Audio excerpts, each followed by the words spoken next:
Continue, but let's take a look at what Anuj is focusing on today as well, at options. There's been an exponential rise in options for India. How do we stack up against the world and what are the reasons for this? Anuj, what are you looking at? Eye-popping numbers, Sonia. Let me just go close to the wall and explain this in the kind of numbers that we have. What we have seen in our markets over the last 5 or 6 years is an exponential rise in options activity. First of all, let's just put things in context. We are a big market, but nowhere near the biggest market. That is, of course, the USA, which commands 44% of the world's market. China is next at almost 10%. Japan is at 5.5%. We are number 4 market, but proportion is very less, 3.3% of the world's market cap. Against that, look at the notional turnover, daily options turnover. This is in dollar billions, mind you. The US is at $1394 billion. China doesn't have too much of an options market, and so is the case with Japan. These are more of a cash markets. Look at India's options activity. This is the data provided by JP Morgan. $3,393 billion of daily turnover, options turnover. Now, keep in mind this is notional because you're looking at Nifty and Bank Nifty, which are of course 18,000 and 44,000 thereabout. Another plate would come up for you. Where exactly is this rise coming in from?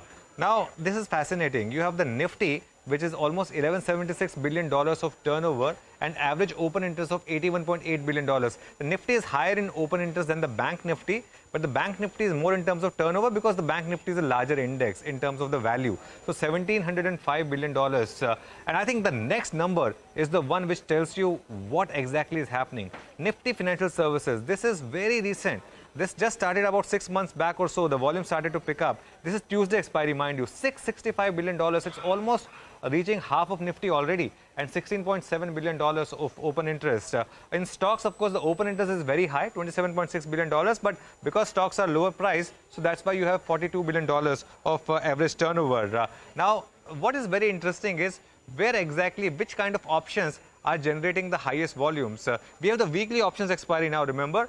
90% of the options which are being traded are for the current week, and 60% of the open interest is from the current week. Now, why this discrepancy? Because, in current week options, there's more trading. And in far week options, of course, there's more of holding the options for longer.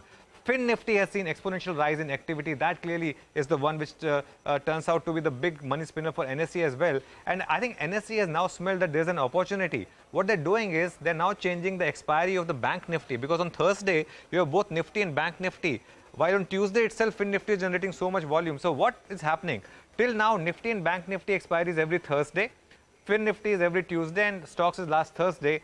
From next month, Nifty stays on Thursday, Bank Nifty moves to Wednesday, and Nifty Financial Services happens on Tuesday. So Tuesday, Wednesday, Thursday, you have expiry, which is going to be very interesting. And of course, BSE throws in its ring as well. And Friday, that will also have expiry of Sensex. Now, who's driving this? It's retail and prop desks. Just look at some of the numbers in terms of what retail and prop desks have done. This is volume to open interest. It was 25 times in 2020. It's moved up to 70 times. Compare that to FIS, 10 times versus 12 times.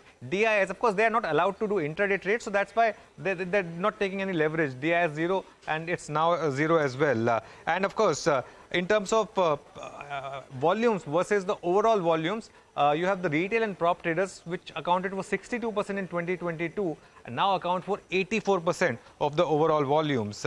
And it's catching up in the US and Europe as well. In US now, 25 to 45% volumes are happening on same-day options. This proportion was 10% pre-COVID. This is very interesting. And as I said, the BSE is also trying to milk in, and you have BSE's market share, which has gone up to 5% now in options market versus nil it was in 2020. And if you're looking at the expiry day market share, which is Friday versus Thursday for NSE, BSE has already reached 15%, though it's unlikely to translate into P&L gains for them because a lot of this will go towards the mandatory settlement guarantees. But a word of caution, as you will remember, there was this SEBI report which said 90% of the options traders lose money, and the only ones making the moolah are the brokers and the exchanges, because these are the ones they make money whether you win or lose. But phenomenal rise in options activity, Sonia. Okay.